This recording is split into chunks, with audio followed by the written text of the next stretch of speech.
Hello friends, supplements कितने dangerous हो सकते हैं अगर आप वो बिना नॉलेज के या बिना कंसल्टेशन के लेते हैं।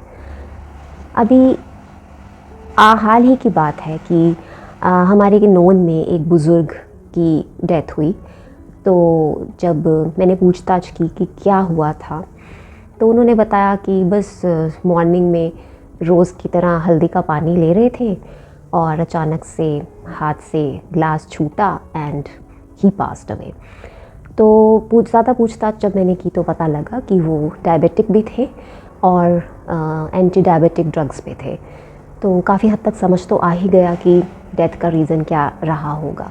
तो मैं आपको सिर्फ इतना बताना चाहती हूँ कि आजकल क्या होता है कि जैसे बहुत सारी यंग वीमेन भी हैं, वो अच्छी स्किन के चक्कर में मतलब या मज़बूत हड्डियों के चक्कर में ये सोचती हैं कि चलो ये टर्मरिक सप्लीमेंट्स ले लेते हैं जो एक्सट्रैक्ट की फॉर्म में आते हैं। तो ये कितने डेंजरस हो सकते हैं, आज हम इस बात को समझेंगे। सो टर्मरिक सप्लीमेंट्स का जो पहला डेंजर है वो ये है कि अगर आप डायबिटिक पेशेंट हैं, आप इंसुलिन पर हैं या मेटफॉर्मिन या किसी भी डायबिटिक ड्रग पे हैं, तो आप अगर हल्दी के सप्लीमेंट्स ले रहे हैं तो आपको हाइपोग्लाइसीमिया होने का खतरा बना रहता है। और let me tell you, high blood sugar से ज़्यादा डेंजरस होता है लो ब्लड शुगर। हाइपोग्लाइसीमिया एक बहुत ही डेंजरस कंडीशन है जो पेशेंट को कोमा तक पहुंचा सकती है। तो अगर आप डायबिटिक हैं तो आप ब्लाइंडली टर्मरिक सप्लीमेंट्स एक्सट्रैक्ट्स मत लीजिए, और अगर आप ले रहे हैं तो आप बहुत ही रेगुलर इंटरवल्स पर अपनी शुगर लेवल को चेक करते रहें, क्योंकि टर्मरिक सप्लीमेंट्स जो हैं they tend to lower down your blood sugar. Turmeric supplements जो हैं वो आपका ब्लड शुगर लेवल घटाते हैं। सेकेंड डेंजर मैं आपको बताती हूँ, हल्दी जो होती है वो एंटी कोगुलेंट है। एंटी कोगुलेंट यानी कि सपोज़ आप अगर हार्ट पेशेंट है तो ज़्यादातर हार्ट पेशेंट्स को डॉक्टर्स ब्लड थिनर्स देते हैं, ठीक है। तो अगर आप हार्ट पेशेंट हैं और आप ब्लड थिनर्स पर हैं तो हल्दी जो है वो हल्दी के एक्सट्रैक्ट लेना आपके लिए बहुत डेंजरस हो सकता है, क्योंकि उसमें ब्लीडिंग का खतरा बना रहता है, इंटरनल ब्लीडिंग हो सकता है। और बाकी और भी बहुत सारे केसेस होते हैं जिसमें ब्लीडिंग डिसऑर्डर हो सकता है, जैसे haemophilia.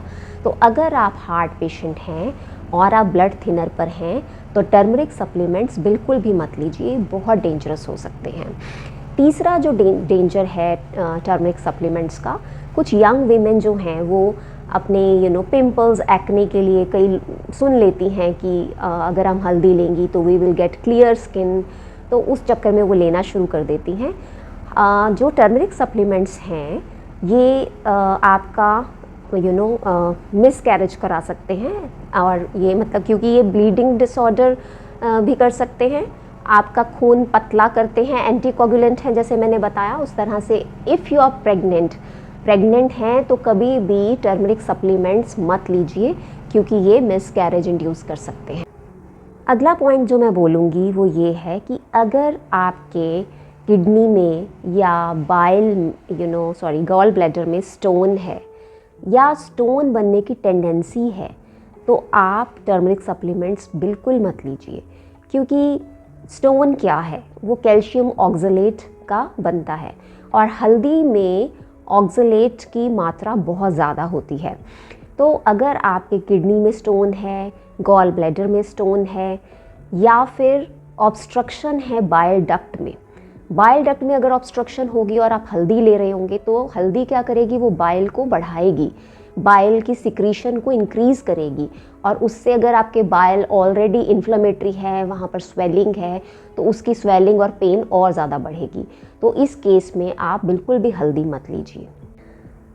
If you are on your way of family planning, अगर आप फैमिली प्लानिंग कर रहे हैं तो आप टर्मरिक सप्लीमेंट्स मत लीजिए, क्योंकि हल्दी क्या करती है, हल्दी आपके टेस्टोस्टेरोन लेवल्स को कम करती है, आपके स्पर्म काउंट और स्पर्म्स की मोटिलिटी को कम करती है, और ईडी यानी इरेक्टाइल डिसफंक्शन को बढ़ाती है।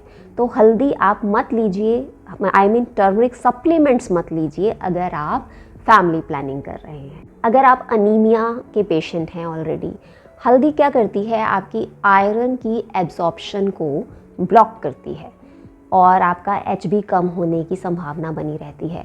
तो अगर आप ऑलरेडी एनेमिक हैं या आपका हीमोग्लोबिन कम है तो आप हल्दी के सप्लीमेंट्स लेने से बचिए। तो अब ये वीडियो देखने के बाद आप यूँ मत डर जाइएगा कि आप हल्दी यूज़ ही ना करें। एज अ स्पाइस हल्दी यूज़ करना एक बहुत ही डिफरेंट चीज़ है।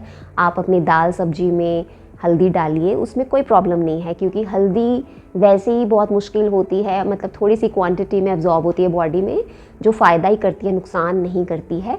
और मैं यहाँ पर बात कर रही हूँ टर्मरिक के एक्सट्रैक्ट्स की, सप्लीमेंट्स की, जो कि बायो अवेलेबल बनाए जाते हैं न्यूट्रास्यूटिकल कंपनीज़ के थ्रू, ठीक है।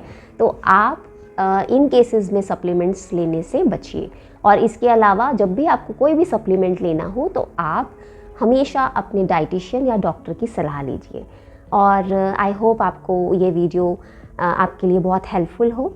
और अगर आपने मेरा चैनल सब्सक्राइब नहीं किया है तो प्लीज़ कर दीजिए, क्योंकि आगे आने वाली एपिसोड्स में मैं दूसरे सप्लीमेंट्स के बारे में डिटेल में कवर करूँगी। और बेल आइकॉन दबा दीजिएगा, उससे क्या होगा कि आपको मेरी आने वाली वीडियोस की नोटिफिकेशन मिल जाएगी। Thank you so much for watching.